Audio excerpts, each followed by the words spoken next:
안녕하세요. 저는 30대에 들어선 아주 흔한 남자 사람입니다. 후련하게 제 이야기를 원 없이 한번 풀어보고 싶습니다. 원래는 평범한 집이었어요. 풍족하지 못하고 가난하다는 것만 빼면 말이죠. 원래 제 밑으로 동생이 있었는데 너무 어릴 때 세상을 떠나서 함께 보낸 추억 같은 것도 없습니다. 동생 때문에 병원비 쓰느라 돈이 더 없어진 건지도 모르겠네요. 지방에서도 작은 동네에서 살아왔습니다. 지금까지도 저의 기억 속에 강렬하게 남은 읍내의 다방에서 일하던 누나가 있었죠. 다방에 새로운 신입 누나가 스쿠터를 타고 저희 아빠가 일하던 공장으로 가는 걸 몇 번 봤고 잘 알고 있었어요. 아줌마라고 부르니까 화를 내길래 이모라고 그랬더니 누나라고 부르라면서 핸드백인가로 제 머리를 때렸습니다. 저는 그때 초등학교 6학년이었어요. 그 누나는 옆 지역에서 학교 다닐 때 사고를 쳐서 중퇴를 했고 여기까지 와서 다방 일을 한다나 뭐 대충 그런 소문들이 있었습니다. 어릴 때 소문들이 있거나 말거나 그래봤자 다방 레지 누나였는데요. 저희 집이랑 엮이면 얘기가 달라지는 것이었습니다. 아빠가 이 누나랑 눈이 맞아버린 거예요. 당신 정말 미쳤어? 어디 그런 여자랑 붙어먹을 생각을 할 수가 있어? 뻔히 다 당신 얼굴 안 한 사람들 투성인데 잘도 그럴 용기가 났어. 어느 날 엄마가 안방에서 아빠한테 엄청 화를 내면서 소리 지르는 걸 들었죠. 저는 그걸 다 알면서도 모르는 척 지냈어요. 중학교에 올라가니까 괜히 저희 집 수준이 눈에 들어오고 그러면서 심리적으로 살짝 위축된 상태였거든요. 저는 그 전까지는 저희 집이 가난한 줄 몰랐어요. 그냥 못 살았던 거였죠. 그래도 아빠라는 기둥이 있어서 하루하루 굴러갈 수 있었던 저희 집이었는데요. 엄마에게 비난을 받았던 아빠는 정신을 차리는가 했더니 결국 원망스러운 선택을 하셨습니다. 정신을 차린 게 아니라 그 다방 레지 누나랑 살림을 차리기로 한 것이었죠. 믿을 수 없었습니다. 아빠라는 사람은 그래도 저 초등학교 저학년 때까지는 괜찮았던 것으로 기억하거든요. 좋은 추억도 많았고요. 당시에는 전혀 몰랐고 나중에 커서 들어보니까 아빠한테는 항상 여성 편력이 있었음을 눈치챌 수 있었습니다. 엄마와 말다툼을 하고 분위기가 싸하고 그랬던 순간들은 전부 아빠의 여자 문제 때문이었던 것 같아요. 원래 바람기가 있었던 분인 거죠. 그러더니만 기어이 다방 레지랑 떠나기로 하신 것이었죠. 아빠가 증발하시기 며칠 전의 일이었어요. 엄마가 그 다방에 찾아가서 그 누나랑 한판 붙었습니다. 옆 가게 사람들도 몰려와서 말릴 정도로 난리였다고 했어요. 소문은 금방 났죠. 이러면 지가 쪽팔려서라도 앞으로 못 그러겠지. 어디 엄한 남의 집 가장을 넘보고 유부남이랑 붙어먹을 작정을 하냔 말이야. 천하의 요망한 년, 앙큼하고 나쁜 년. 엄마, 근데 엄마 때문에 지금 다 소문났잖아. 역효과 나면 어떡하려고. 나도 개쪽 한번 당하고 말지 뭐. 어차피 계속 이렇게는 못 살아. 정신 차리게 한번 뒤집어 엎었어야 해. 엄마한테 머리채 잡히고 오만 개망신은 다 당했다던 그 다방 레지 누나 때문에 학교에 소문이 퍼질까봐 저는 그것만 걱정했었어요. 차마 이런 속내는 내비치지 못하고 혼자 삭혔지만요. 그런데 이 사건 때문에 아빠가 불같이 화를 내시게 된 겁니다. 엄마는 억울하고 분하다면서 몸서리쳤어요. 당신 어떻게 그 불려시 편을 들 수가 있어요? 이게 다 누구 때문인데? 누구 때문에 내가 그 난리를 치고 왔는데? 젊은 여자한테 미쳐서 자기 마누라는 자식은 보이지도 않아요? 그래서 지금 사람 때려놓고 잘했다는 거야? 그거 범죄야, 범죄! 뭐라고? 범죄? 지금 범죄라고 그랬어요? 내가 범죄를 저질렀다고? 아니, 당신이 가장으로서 우리 집 책임지지 않는 이게 범죄야. 알겠어? 대체 지금 누가 누구더러 범죄라는 거야? 엄마는 소리를 지르다가 숨이 차셨는지 한숨을 쉬셨고 저는 설전을 몰래 엿듣고 있다가 그 소리에 놀라서 안방에 들어가고 말았어요. 엄마는 가슴팍을 부여잡고 주저앉아 있었는데 아빠는 부축하거나 들여다볼 생각도 안 한 채 혀만 쯧쯧 차고 계셨답니다. 아, 엄마 왜 그래? 괜찮아? 제가 엄마를 살펴보는 동안 아빠는 담배를 챙겨서 나갔고요. 그때 집을 나갈 결심을 마치셨던 것 같아요. 어느 날 아직 동이 터오기 전이었던 푸르스름한 새벽에 저는 문득 잠에서 깼는데 방 밖에서 부스럭 소리가 들리길래 나가봤습니다. 그랬더니 아빠가 커다란 짐들을 챙겨서 나가고 계시던 중이었어요. 단박에 상황 정리가 되었죠. 아빠, 어디 가세요? 가지 마세요. 저도 모르게 목이 잠긴 목소리로 말했습니다. 어둑한 시야에서 저를 바라보시는 아빠가 남긴 말씀은 별소리를 다 한다. 잔말 말고 공부나 열심히 해. 이게 전부였습니다. 그 후로 아빠는 돌아오지 않으셨어요. 다방 레지랑 몇 년 바람피면서 연애질을 하더니만 아예 살림을 차리러 멀리 떠났다는 소문은 금세 은근하게 퍼져나갔습니다. 시간이 지나 학교 애들 중에서도 아는 애들이 생겨서 저한테 물어보곤 했었어요. 그거 진짜냐면서 말이죠. 배려심 없는 그 질문들, 자신들의 호기심을 채우기 위한 행위들은 저에게 가슴을 찌르는 비수가 되어 돌아왔습니다. 아빠는 심지어 집에 있는 돈마저 챙겨서 떠나셨어요. 저희 집이 어디 일가 친척 중에서 기댈 때 한 곳도 마땅하지 않은 집인 걸 누구보다도 잘 알고 계셨을 텐데도 말이에요. 그걸 뻔히 알면서 어쩌면 그러실 수 있었을까요? 그만큼 엄마와 제가 아빠에게는 별 존재가 아니었던 걸까요? 분명한 건 그 다방 레지 누나보다 저희가 덜 중요하다는 것이겠죠. 어머님, 그건 어머님이 더 잘 아시면서 왜 굳이 그렇게 말씀하세요? 저희 너무 힘들어요. 애 아빠가 그렇게 바람나서 집을 영영 떠나고.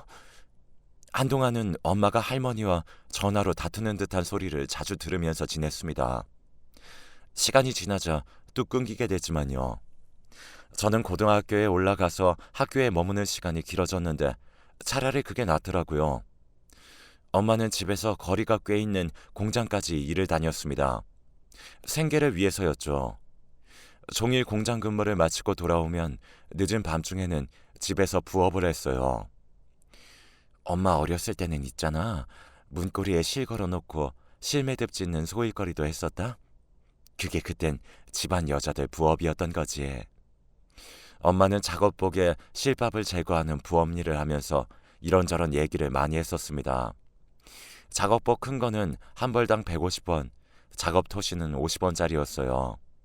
한 더미 수북하게 쌓인 것을 다 끝내봐야 큰 돈은 되지 않았지만 엄마는 그것이라도 벌기를 원했습니다. 침침한 눈으로는 검소하기 힘들다고 해서 제가 일을 거들었죠. 너 공부 열심히 하고 있지? 그 모의고사인지 이번에 점수 잘 나온 거 맞아? 전보다는 올랐어. 이번 거가 어려워서 다 평균이 내려가서 점수가 그런 거야. 등급은 올랐어. 아, 그래? 잘하고 있네. 엄마 아빠가 너한테 좋은 머리를 물려주지 못해서 늘 미안하네. 엄마가 무의식적으로 아빠를 입에 올릴 때면 저는 민망해서 모른 척하는 게 태반이었으나 가끔은 물어보기도 했었습니다. 엄마, 아빠는 정말 이대로 계속 안 돌아오실까? 뭐 모르지. 그런 뻔뻔스러운 인간, 예의라고는 없는 인간, 나가서 뒤지던지 잘 살던지 지 알아서 자기 팔자 꼬면서 살겠지 뭐. 저는 그런 아빠가 원망스러웠습니다. 어렸을 때는 아빠가 슈퍼맨인 줄로만 알았는데 고작 이런 어른이었다니 실망감이 이루 말할 수 없이 컸습니다. 대학 입시 준비를 하면서 미래를 설계해 나가는 친구들이 생겨갈수록 아빠가 더욱 싫어졌어요. 벌이도 시원치 않지만 저축이 없었으니 허리띠를 졸라 매야 하는 집안 형편은 늘 힘들었습니다. 엄마랑 롯데리아에서 1+1 세일을 하면 그 기간에 맞춰 가서 양껏 먹는 게 저희 외식이었어요. 햄버거 엄청 따끈따끈하다. 이거 콜라 엄마가 더 마셔도 돼. 난 됐어. 한창 먹을 나이인데 햄버거 외식에 행복해하고 싼 수입산 고기 사다가 집에서 구워 먹으면 그것으로도 사치라고 여기던 저를 엄마는 안쓰러워했어요. 네 친구들도 다 너처럼 속이 깊으니, 예? 무슨 소리야. 다 내 나이쯤 되면 철들고 그러는 거지. 다 그래. 애들이 철 빨리 드는 것만큼이나 어른 입장에선 속상한 것도 없어. 엄마의 말이 의미심장하게 들렸어요. 그리고 슬펐습니다.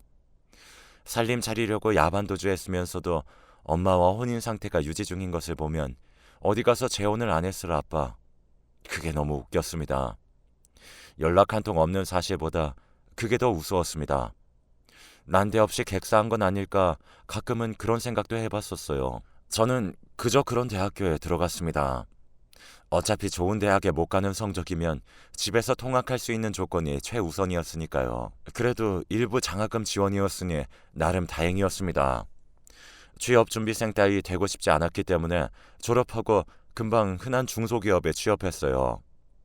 이제 내가 돈 버니까 엄마는 좀 쉬어라 제발. 네가 돈 벌면 얼마나 번다고 그래? 그리고 엄마도 집에 들어앉아 있어봐야 할 거 없어. 그럴 바에 나가서 돈 몇 푼 벌어오는 게 나아. 엄마는 식당에서 서빙 겸 주방 보조 알바를 하고 있었습니다. 젊은 부부가 차려서 깔끔한 식당이었어요. 엄마만한 사람 못 구한다면서 엄청 잘해주셨기 때문에 고마운 분들이었습니다. 그런데 어느 날 제가 근무하던 중에 전화를 받았는데 식당 남자 사장님이었어요. 엄마가 쓰러져서 병원에 와 있다고 하시는 겁니다. 깜짝 놀라서 제가 그 길로 병원에 튀어갔어요. 그날 엄마는 바로 응급수술을 받았습니다. 병원에서는 조금만 더 늦었다면 정말 큰일 날 뻔했다고 알려줬습니다. 보통 이 골든타임을 놓쳐서 목숨을 잃거나 후유증이 크게 남는 건데 저희 엄마는 운이 좋았다고 병원으로 가야겠다는 빠른 판단이 사람 제대로 살린 거라고 했습니다. 엄마가 출근할 때부터 속이 좀 안 좋았다고 말한 것을 사장님 부부께서는 유심히 들어왔다고 해요. 그러다가 엄마가 중심을 잃고 쓰러지자마자 이건 단순히 현기증이라든가 그런 게 아님을 직감하시고 무조건 병원으로 모셨다고 합니다. 장사 도중이었는데도 말이에요. 만일 엄마가 일터인 식당이 아니라 집에서 혼자 있을 때 그런 증세가 일어났다면 과연 어떻게 됐을지 생각해보니 정말 무서웠습니다. 병원에서는 엄마의 건강 상태 자체도 좋지 않다고 했고 일을 쉬는 게 낫다고 권해줬습니다. 사장님 부부 두 분께 큰 감사 인사를 드리고 엄마는 일을 그만뒀어요. 옛날에 너네 동생 얼굴 기억나? 아니, 사진 보면서 그랬구나 하는 거지. 내 기억으론 안 나. 나도 완전 어릴 때였잖아. 그치? 너무 일찍 가버려서 그런가 슬픔보다 허망함이 컸던 것 같아. 나는 왜 이토록 어린아이가 고통을 받아야 하는가.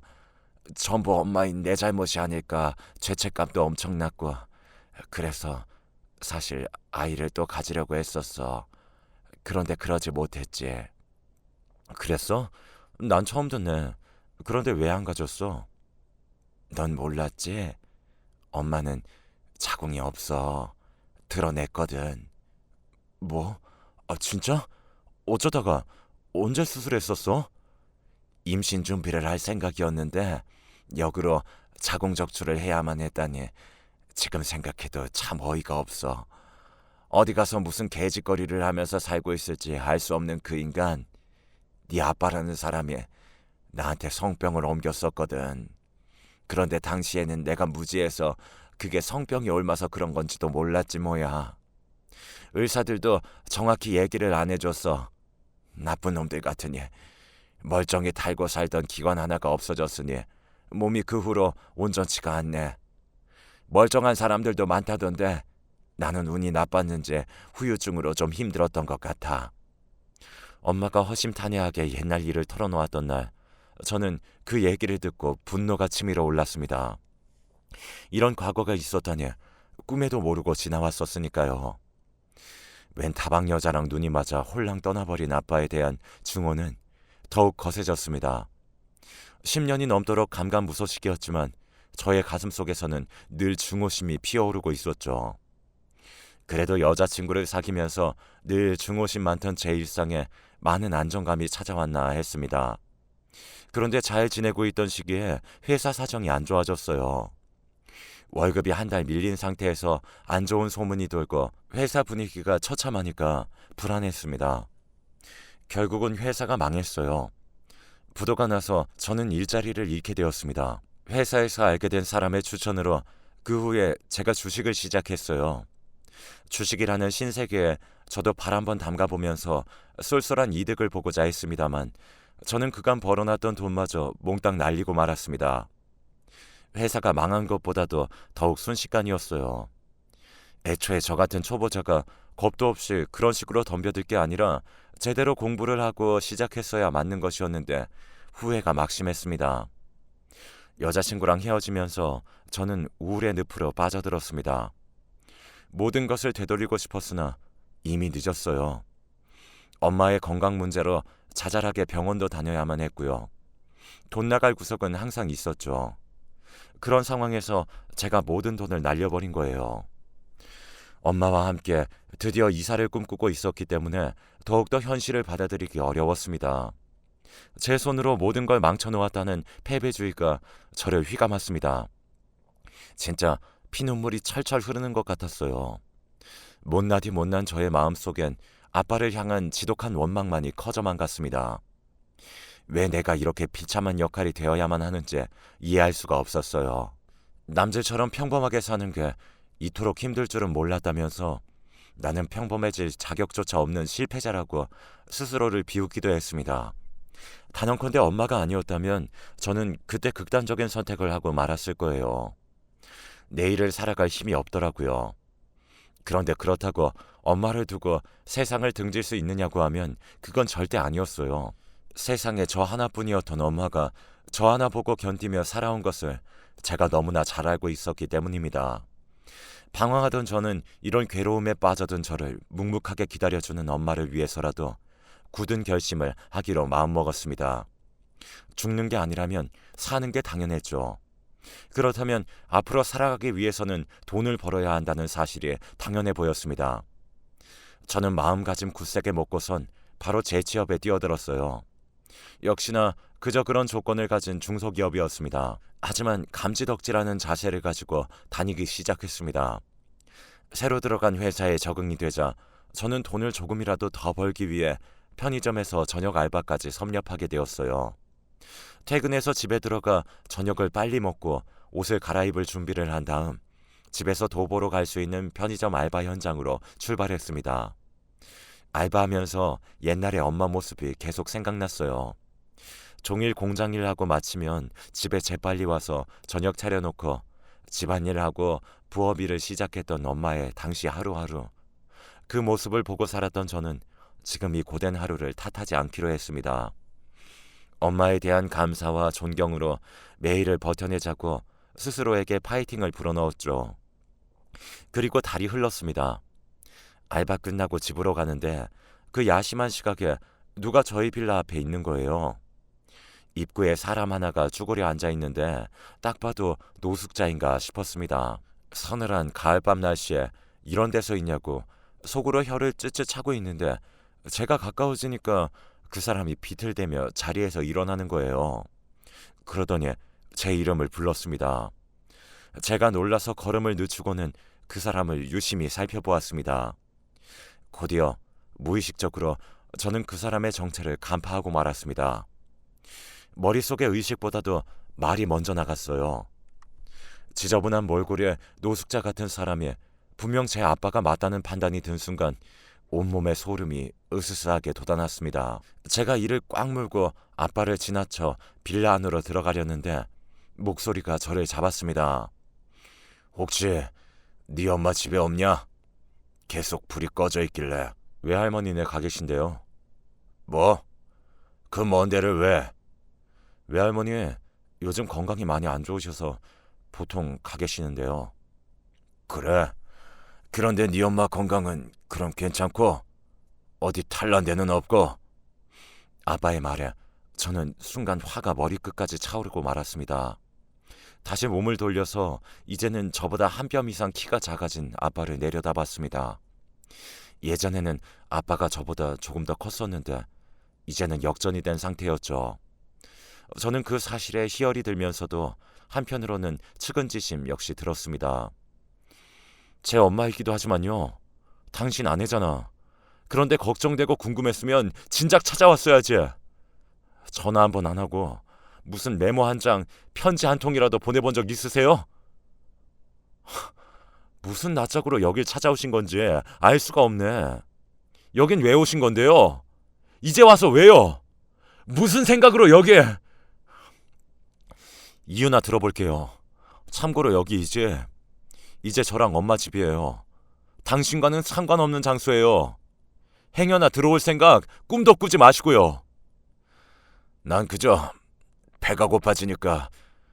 너무 배가 고파지니까 집 생각이 나서 왔다. 배가 고프시면 밥을 사드시면 되죠.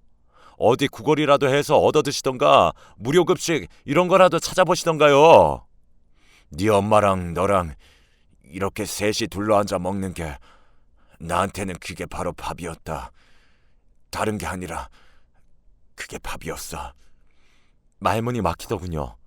왜 이렇게 초라해지셨냐고 힘껏 원망하고 죽도록 화를 낼 수도 없게 사람 힘 빠지게 시리 왜 이토록 작아지셨냐고 그렇게 묻고 싶었습니다. 그런 말들은 입안으로 삼켜두고 저는 짧은 인사만을 남겼어요. 이만 가세요. 아빠는 아무 대꾸도 하지 않으셨고 저는 집으로 올라갔습니다. 토요일이니까 알람도 안 맞추고 늘어지게 잘 요령이었어요. 자고 일어나면 이 악몽 같은 상황은 정리되어 있을 거라고 믿으면서요. 그런데 진짜 한숨도 못 잤습니다. 잠이 오지 않아서 계속 뒤척이다가 화장실만 몇 번 가고 그랬네요. 해가 밝아온 것에 저는 결국 옷을 걸쳐 입고 내려가 봤습니다. 그리고 저는 맥이 풀리고 말았습니다. 아빠는 빌라 입구 끝자락에 걸터 앉아 계셨어요. 수그려 앉아있는 그 뒷모습이 이루 말할 수 없이 비참해 보였습니다. 설마 집도 없으세요? 가실 데 없냐고요? 제가 대뜸 물으니까 몸을 웅크리고 계시던 아빠가 움찔하면서 일어나더라고요. 밝아진 시야에서 보니 아빠의 행색이 더 구질한 것에 반감이 교차했습니다. 아니야, 갈 데 있어. 정말이다. 그럼 가세요. 남의 집 앞에서 계속 이러고 있지 말고요. 배고파서 이러고 있는 거였다. 거긴 먹을 건 없거든. 엄마와 힘들어한 세월이 얼만데 보람도 없이 아빠 입에서 그런 말이 나오자마자 왜 울컥해졌는지 모를 일입니다. 저는 다시 집에 올라가서 옷과 지갑을 챙겨서 나왔습니다. 오세요. 제가 짧게 뱉고 먼저 걸어가니까 아빠가 주춤하면서도 저를 따라오셨어요. 저는 집에서 가까운 백반집으로 갔습니다. 늘 아침 식사 됩니다 라고 크게 적혀 있었기에 익히 받았었거든요. 저는 처음 가보는 곳이었죠. 지금 집에 반찬 같은 게 없어서 여기서 드세요. 아빠랑 무려 15년 만에 마주 앉았습니다. 저의 기억 속과는 달리 꾀재재한 몰골의 아빠는 배가 고프다고 하셨던 것과는 달리 메뉴판에는 관심도 없고 저만 빤히 보시더라고요. 저는 그것을 알고 괜히 시선을 피하면서 멋대로 된장찌개 2인분을 시켰습니다. 반찬으로 미역줄기 볶음이 있길래 아빠 쪽으로 밀어놨어요. 분명 그거 좋아하셨거든요. 왜 이런 게 선명한지 모를 일이었죠. 어떻게 사셨는지 궁금하긴 했습니다. 왜 아니겠어요. 그런데 묻기 싫었어요. 아빠의 얼굴이 아주 시커먼 색으로 된 걸 보니까 속이 갑갑했습니다. 아빠는 밥을 반쯤 드셨을 때 저한테 넌지시 물어보셨어요. 그간 어떻게 지냈냐고요. 저는 그냥 엄마랑 둘이 행복하게 살아왔다고 했습니다. 아빠는 대답이 없으셨어요. 그런데 아빠가 밥값을 주겠다고 저한테 계좌번호를 달라고 했습니다. 카운터에 가더니 거기서 메모지랑 볼펜을 가져오셨어요. 제가 어이가 없어서 거절했죠. 내가 네 아버지로서 지난 세월 용돈도 못 줬잖니. 이거라도 줘야 하지 않겠냐. 제법 단호하게 그러길래 저는 싫은 말하기 싫어서 제 주거래 계좌를 적어드렸습니다. 아빠가 그걸 빤히 보더니 고이 접어서 지저분한 외투 안쪽 주머니에 종이를 넣으셨어요. 가세요. 어디 가시는데요? 식당을 나오자마자 아빠는 저희 집의 반대편으로 걸어가셨습니다. 잘 먹었다. 모처럼 체하지도 않고 밥 한 공기 비워지는 걸 보니까 역시 가족하고 먹는 밥이라야 넘어가나 보다. 아빠는 제 질문에 동문서답하고선 계속 걸어가셨습니다.